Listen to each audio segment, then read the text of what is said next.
So we're going to officially open up this session today.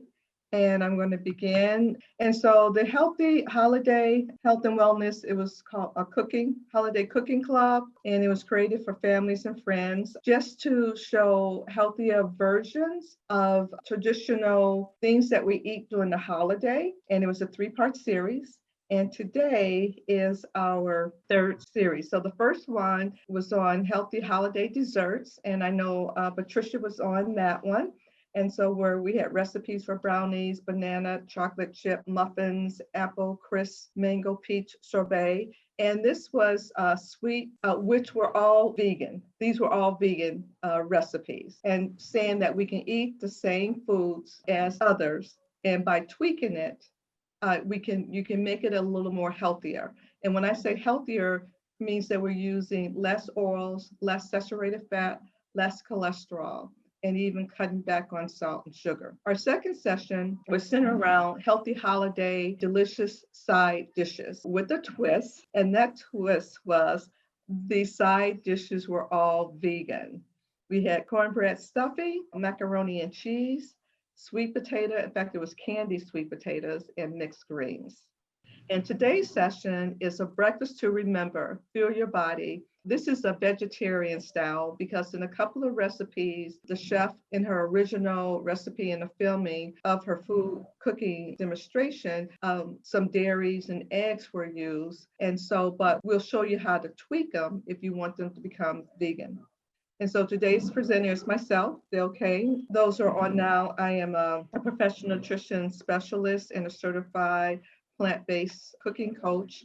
And I have a guest chef with me today is Millicent Walker, fondly known as Chef M with Cooking Canvas. And today's menu, which we'll get into a little bit later, is going to be about putting together a breakfast. So that's just a little bit about my background. I do want to add that I did receive a certification in plant-based nutrition from T. Campbell Center for Nutrition Studies at Cornell University. And I have over 18 years of experience in health promotion, disease prevention sector, coordinating wellness and culinary programs. And I'm the former Illinois State Cooking Matters coordinator, which is a national nutrition education and cooking programs for families.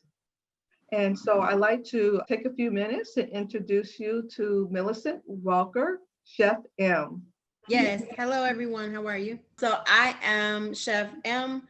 I have been professionally cooking for 5 years, but of course, like everyone, I've cooked all of my life. I studied culinary arts at Le Cordon Bleu, and I focused on developing menus that are not always what you would expect. And I definitely focus on modifying menus to fit the flavors that we want, and sometimes in a healthier way. Not always, but sometimes in a healthier way so that we can get those health benefits, even though we are trying to live a more healthful life. We can still enjoy the foods that we love. So the menu that I prepared for the Cook County Food Summit. And it was a breakfast that was culturally significant to me, but more plant-based. It didn't necessarily have to be vegan, but it is definitely meatless. I did use some milk and some eggs in some of the recipes, but that can certainly be changed and modified to be completely plant-based. The recipe that I did, I believe that Dale is going to share in just a few minutes, but I hope that it's something that you all definitely enjoy. Like, take the time and share that recipe and make it and enjoy it. So thank you for having me today. Okay, so we have a couple of new people on, and I just want to give some highlights of some classes that we have had in the community and a multi-test. So this is a class from Hope Manor, which is a veteran residential home when I was a coordinator with Cookie Manor. And this is another class that I coordinated and facilitated. It was hosted by the National Women's Veteran United.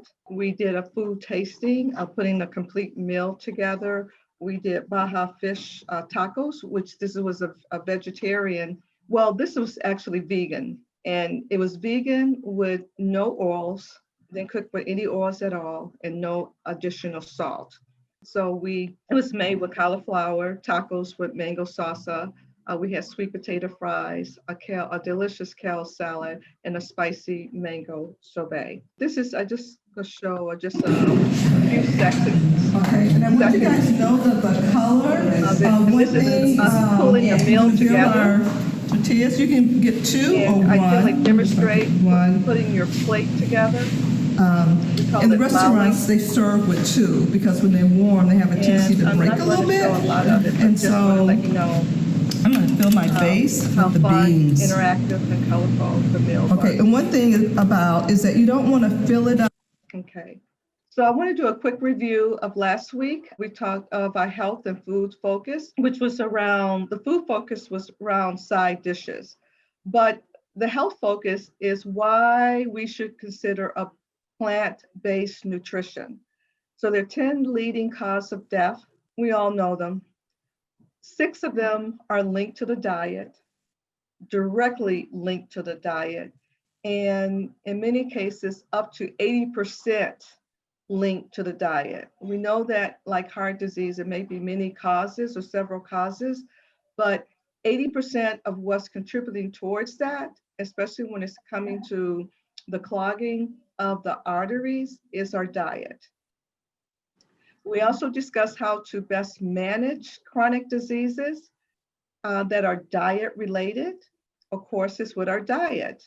And a little acronym that I shared is when we look at diet, it's nothing special, but it's like, what did I eat today? So whatever we're eating is our diet. And we discuss what diet is best.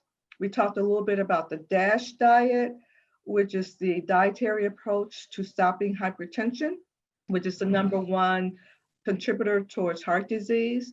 We talked about the MIND diet, which is a diet that was developed that will help to slow down the effects of Alzheimer's and dementia by supporting the brain with the nutrients that it needs.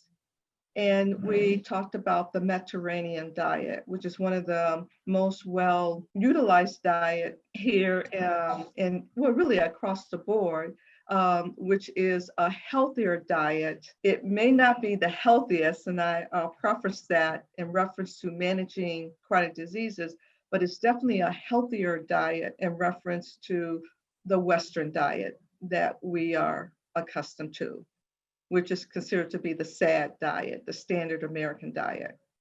So we reviewed the ideal plan for managing our health, and the ideal plan is the whole food, plant-based nutrition plan. That is the best diet that we can use for managing. And there's a lot of research on that if you want to do some research on it. But you can also visit the Nutrition Studies, Center for Nutrition Studies, I believe it's .org, and find a lot of information that they share on diet and health. Okay, so any comments, questions, a discussion of what we covered last week? Okay, so we'll move on. So today's topic is about breakfast, and we're talking about breakfast to remember.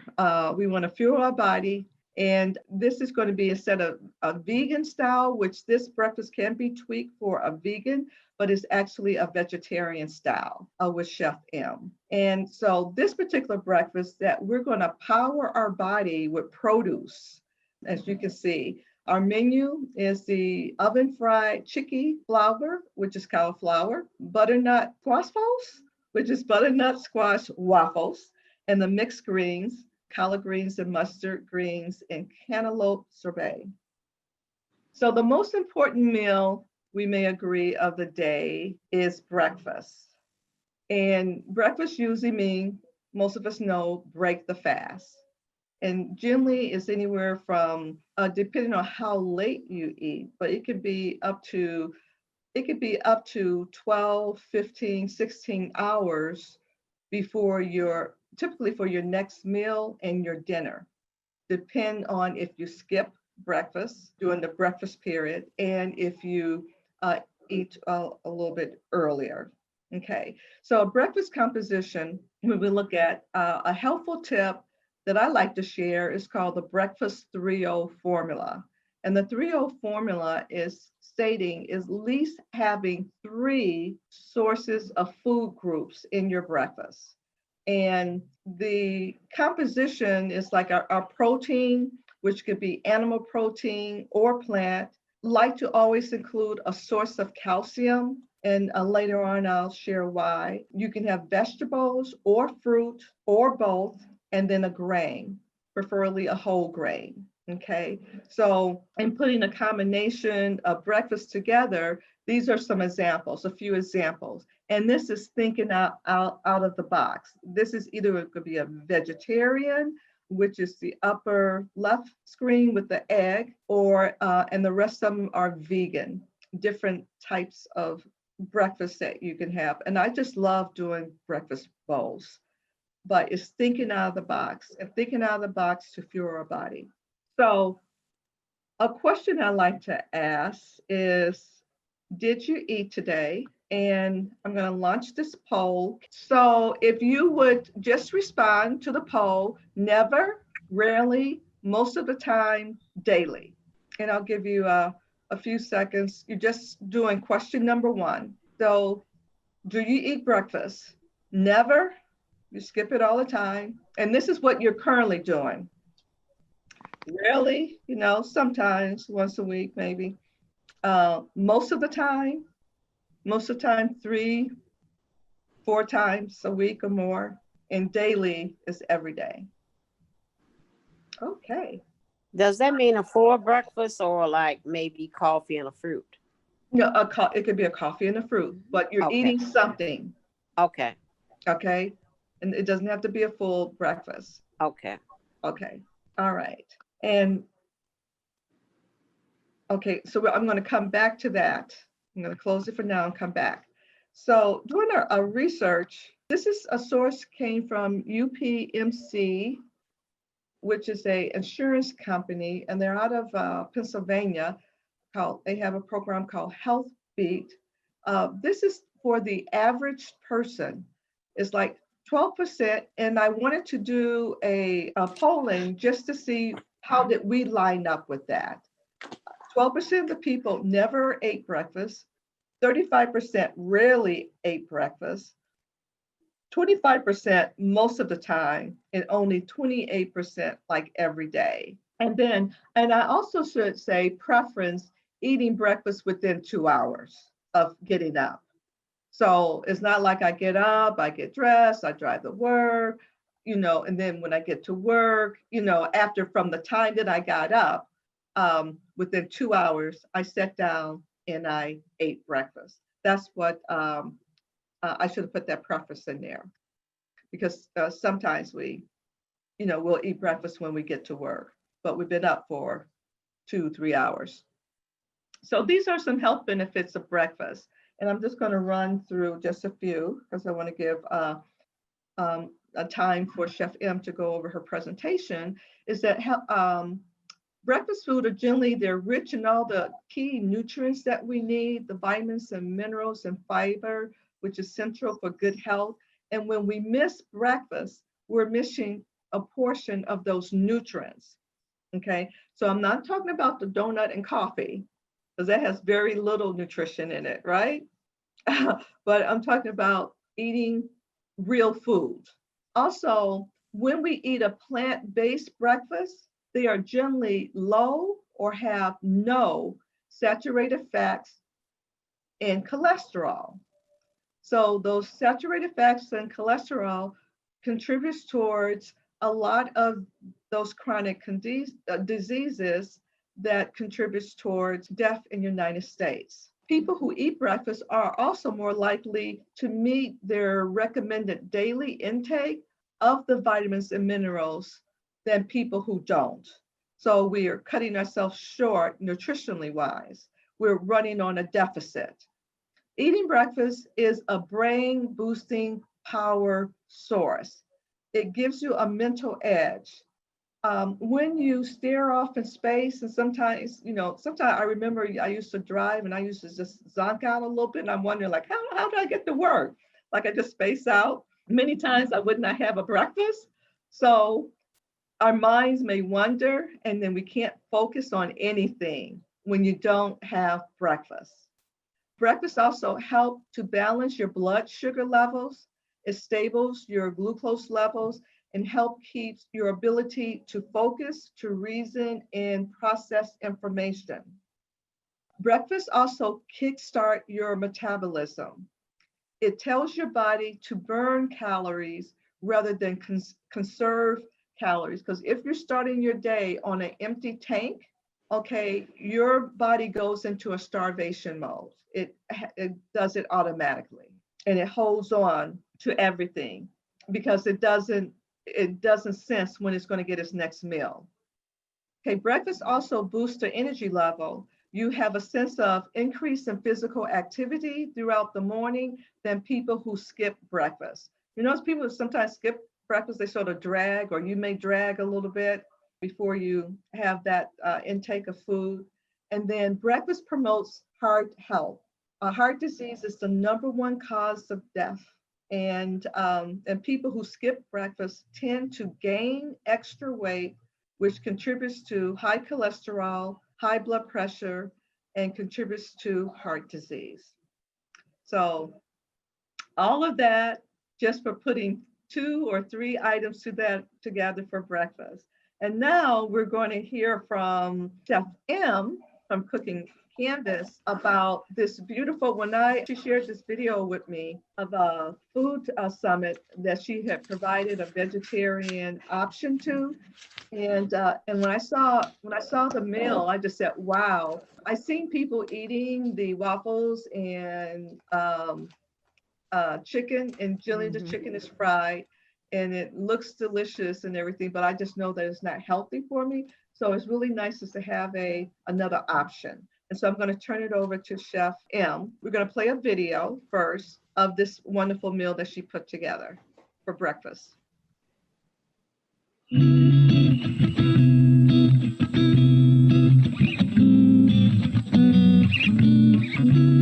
couple minutes and I'll be ready. Ooh, look at those beautiful waffles. Hi, I'm Chef M with Cooking Canvas. Today for the 2020 Cook County Food Summit, I bring to you a different take on chicken and waffles. We're gonna make chicken flour and butternut squaffles with a side of mixed greens, cantaloupe sorbet for dessert. To start off, we're going to make a honey syrup. 1/2 cup of water, 1/2 cup of honey. To make a syrup, it's 1 part something sweet, sugar, honey, agave syrup, and 1 part water. Add these 2 things into our sauce pot here. We just need to blend these together. And then we'll bring them to a nice simmer. And we need to freeze our cantaloupe. Peel this skin off the melon first. And then I'm gonna cut it in half. And like I said, we only need about half of it. We'll take these seeds out. This cantaloupe came from Black Oaks Farm. The honey and the syrup should be sizzling a little bit. And we wanna make sure that the honey and the water are combined. Once they're combined, we're gonna turn this pot off because we don't need it boiling, because then the sugars in the honey will start to crystallize and we don't want that. Now I'm gonna take the side of my knife and go along the side of this melon. Get as much green off as you can. And then I'll just stand the cantaloupe up just a little bit to trim off this top. And then we're just going to dice our melon, pop it on parchment paper lined baking sheet, and pop it in the freezer. And it needs to freeze for about 2 hours. That's the key to this sorbet, the frozen cantaloupe. While that's freezing, start on the batter for our butternut squaffles. This is a 5-pound squash, also from Black Oaks Farm. We won't need this whole thing. We need about 1.5 cups of the squash. We're gonna puree this. So we're gonna pop it in our blender or food processor, whichever one. And now in a large bowl, we're going to take our oat flour, 2.5 cups of oat flour, 1 tablespoon of baking powder, 1/2 teaspoon of nutmeg, and 1/2 teaspoon of allspice. I'm gonna mix these together. We'll have our 1/4 cup of honey syrup, 1 tablespoon of lemon juice. We'll mix that with our milk. And we have 2 eggs. Separate these eggs so that our yolks and our whites are not together. We'll add that to our syrup. We'll add our milk to our honey syrup. We'll take a 1/4 cup of oil. And we also want to take our 1 1/4 cup of butternut puree. And we'll mix all of these nice little wet ingredients together And then we'll just pour all of that right in. And we're going to mix it just until it's combined. So no clumps of the oat flour, no clumps of butternut squash is what you're looking for. And now we want to whip these to medium peak. For this, we're going to use the wire whisk. Add them into our next bowl. What we want when it comes to stiff peak is a peak that stands up. So you see how it stands? That's what we want. And this one you want to kind of fold in, literally fold it. Being careful not to deflate the eggs that you just fluffed up. And we'll want to fold this in just until it's combined. Okay, and then we're going to let this sit while we finish working on our greens and getting our cauliflower in the oven. So we'll break down these greens. We're pretty much just trimming the stems off. And I have maybe about a pound of each of the types of greens. And in this recipe, we're gonna add some onion and some garlic and celery. And we're gonna saute them first to give our dish some good flavor. We're gonna add 2 tablespoons of oil to our skillet, half of a white onion. You see, you can hear that sizzle already. And then 2 cloves of garlic. And I just use 1 stalk of celery. Now, once we have our onions and our garlic, so they're almost caramelized, but not quite, we'll add our greens. And at the same time, we're gonna add water. We'll add our paprika, about a teaspoon of salt, and a teaspoon of pepper. And this is gonna have to sit and simmer for about 30, 45 minutes. So while that's going, we will get our chicken flour in the oven. We're just gonna break this down, pull all the leaves off, and then we're gonna cut these florets out. Now that we have our chicken flour, we're going to dip it in some wet ingredients. 3/4 cup of oat flour, 1.5 cups of milk. We're gonna add a 1/4 cup of oil, 1/4 teaspoon of salt, 1/4 teaspoon of paprika, 1/2 teaspoon of lemon pepper, a tablespoon of cornstarch, 1/2 teaspoon of garlic powder, 3 tablespoons of Dijon mustard, and we're gonna mix all of that together, and this is gonna be our wet ingredients. And then our dry ingredients, 3/4 cup of cornmeal, 1.5 cups of breadcrumbs, a teaspoon of garlic powder, just a dash of salt, a little squeeze of lemon.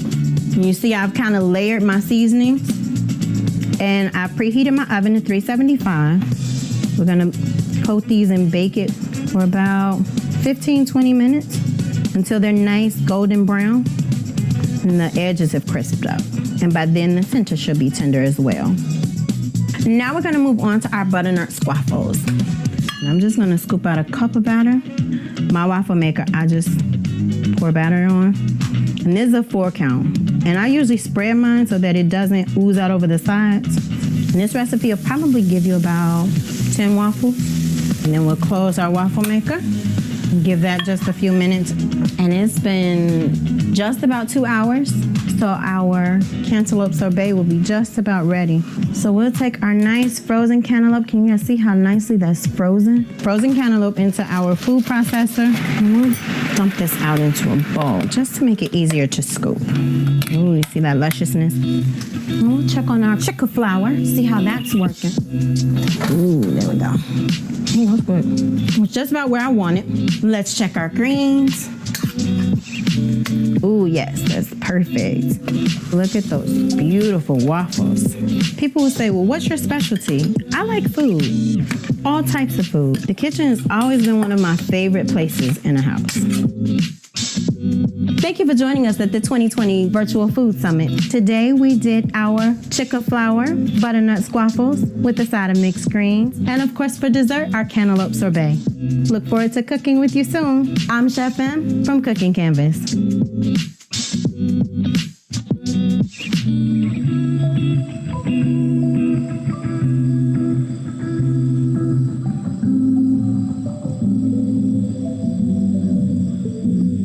Okay, so what do you guys think about that recipe? Delicious. That breakfast she put together? Did you see wow? Reason why I said wow on it and the ease in which she had prepared it. And so normally we allow some time for what we call recipe review. is that Chef M is going to walk us through the recipes again. And then this is where you can ask questions if you are a vegan, what you can substitute a particular ingredient with, or if you can use another ingredient versus the one that she used. Okay, so we're going to take each recipe at a time. So, Chef M. All right. Hey, okay. So, and I will have to say that I would not say that I am vegetarian or vegan or any resemblance of that. But when I tell you that just being able to see a different way to prepare things and the flavors and how they came together, like I really enjoyed that meal. Like even not being a vegetarian or even looking into that lifestyle, I really enjoyed the meal. So to start off with the butternut squaffles, so I did the 2.5 cups of oat flour, the tablespoon of baking powder, the seasonings, and you can definitely, if you want to flavor it differently, if you don't really care for allspice, or you can use cinnamon, you might want something that is a strong flavoring, but not an overpowering flavoring. And the reason I chose oat flour instead of a wheat flour is because oat flour has a sweet taste to it already, just in preparation. It's a very good baking, very good cooking flour to use if you want something sweeter. And because it's breakfast, it should be at least somewhat flavorful. And waffles, waffles usually have a relatively bland taste in my opinion, but I like my waffles to be flavorful. So I use the oat flour instead. The butternut squash, I had a much larger squash than I needed. So you can definitely, get a smaller one or acorn squash. You can switch up the type of squash as well. And then those were, with the salt, those first 4 were my dry ingredients. I mixed those and in a separate bowl, actually 2 separate bowls, because you see I separated the eggs.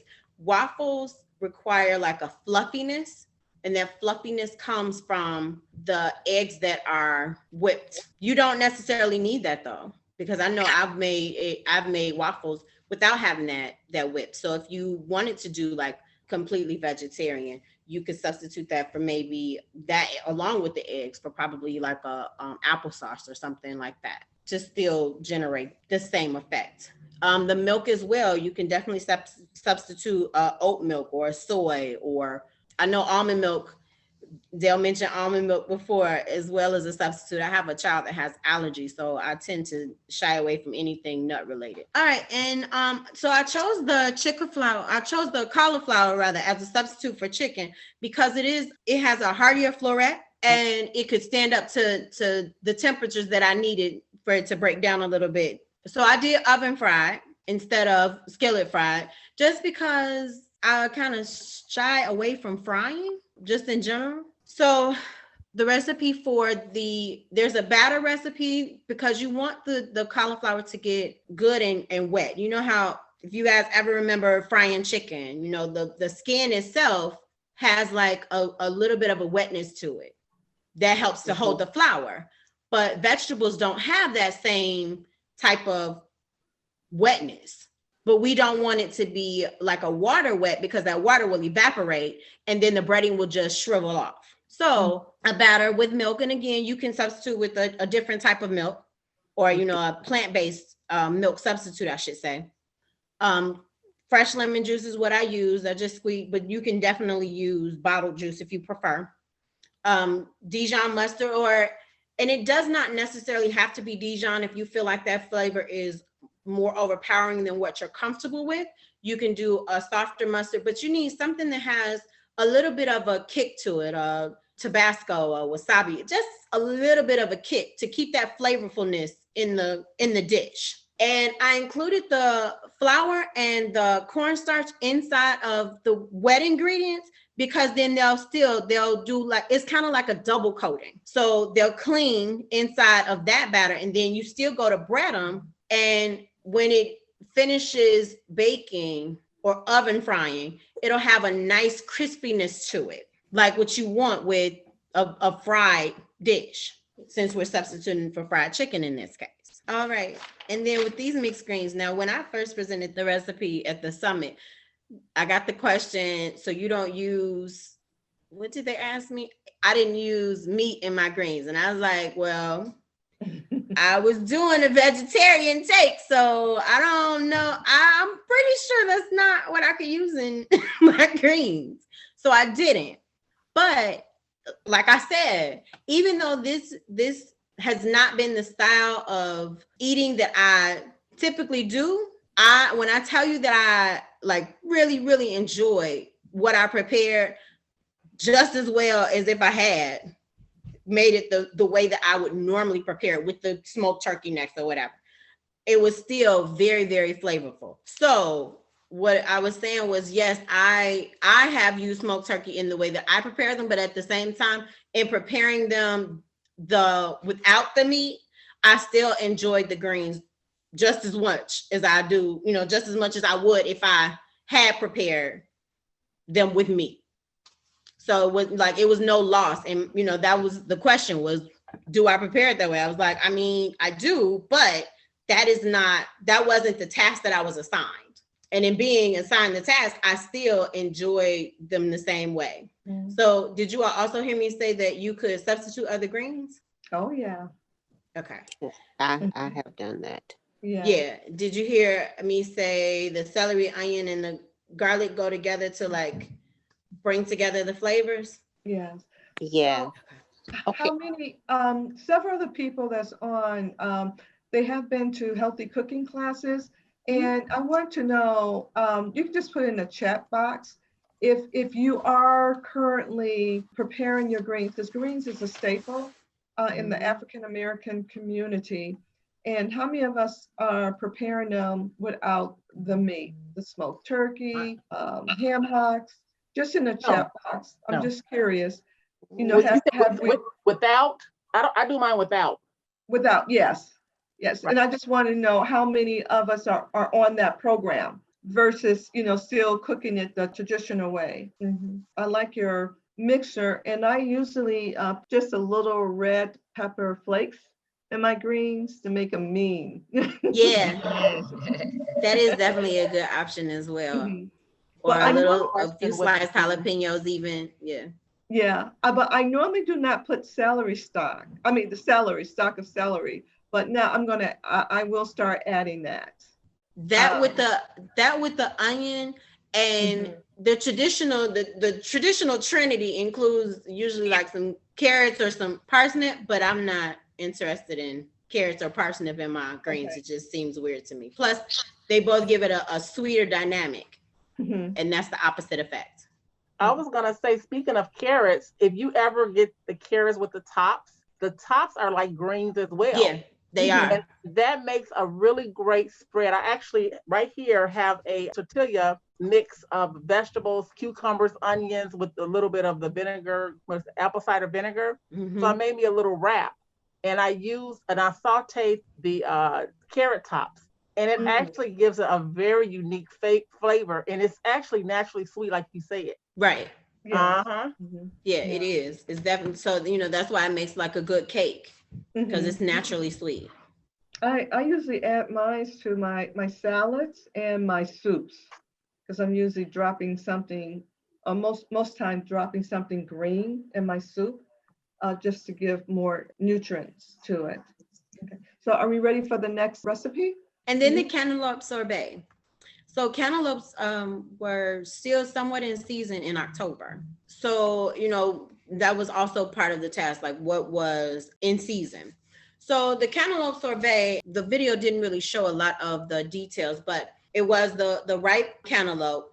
Inside the food processor, I added 2 tablespoons of lemon juice. The honey syrup was made in addition to for the butternut squaffles, also for the cantaloupe sorbet, just to give it a little more sweetness. Depending on how ripe the melon is, will dictate how sweet the sorbet will turn out. So I added just a little honey syrup and then just a little water to smooth the whole process out. All of that went into the food processor and it just processed until it was a nice, smooth, consistent dish. And that was the end of the cantaloupe sorbet. It was very delicious dessert. And refreshing too. Very refreshing. Can you substitute the cantaloupe or any melon, like not having any melon? What would you substitute with? I've tried it with mango.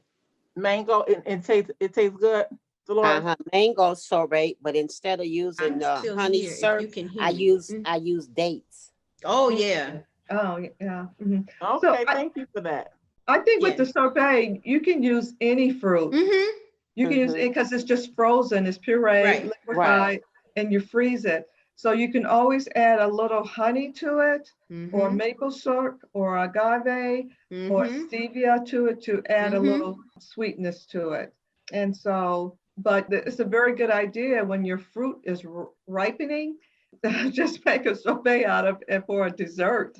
You Right. know, and that's what I Or normally do. I put my fruit in the freezer, but I mm-hmm. use it if I'm doing pancakes or something like that as a topping because it's frozen, and I'll cook it and they're ripe. I'll make like a little compost with it for a topping over toast or pancakes. Or even a good way to save your fruit if you want something later in the winter when the fruit isn't as plentiful or is more Yeah. expensive. Okay. Well, any comments and questions or discussion on that breakfast?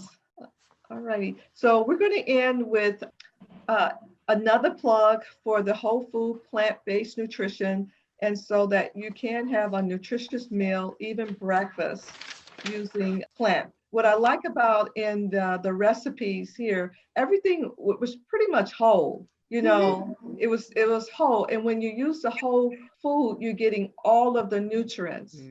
Versus, I can just see those waffles versus buying frozen waffles. And I can look at the ingredient line of what we did to make those waffles based on waffles that I may get from the frozen section in the grocery store. It's going to have a lot of additives and colorings and things, and probably some chemicals in there that I can't even pronounce and don't even know what it is. So we're going to put in a plug-in for the whole food plant-based, which is called a power plate. And we do that so that we can power and protect our health for our brain, to control diabetes, to strengthen our heart, to reduce our chances of cancer or even reoccurrence of cancer, to strengthen our bones, to help us to maintain a healthy weight. And even when you're eating, consuming whole foods, you're getting more fiber that we need for a great digestive systems and to even help to improve our vision. And so that is why we want to make, or I want to make a case of us moving towards whole food, plant-based nutrition. And in reference, I'm not totally there. On most days, my meals are vegetarian and vegan. I do eat some meat. Fish is maybe once or twice a week, and but basically, I'm moving towards that.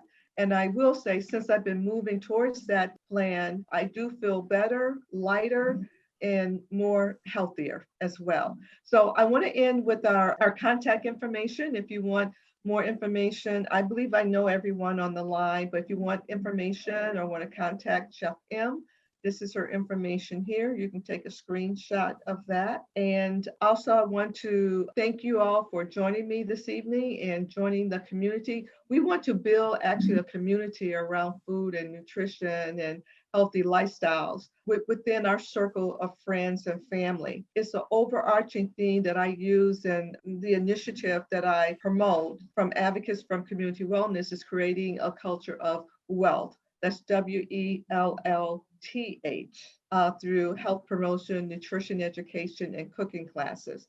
So we hope that you like what you saw today and that you will support the mission. We accept any free will donation, and you can do that by going to A4CW.org/donate. The donation helps us to continue what we do in the community and provide more classes. Jeff M and we are going to be doing a series in January. I believe it's starting the second week in January. I'll be sending you out information on that. And I have one other poll, which is question number 2. If you would answer this question for question number 2, are you interested in future sessions on health, nutrition, and wellness? Okay, I want to thank you for joining us, and this concludes our segment for today.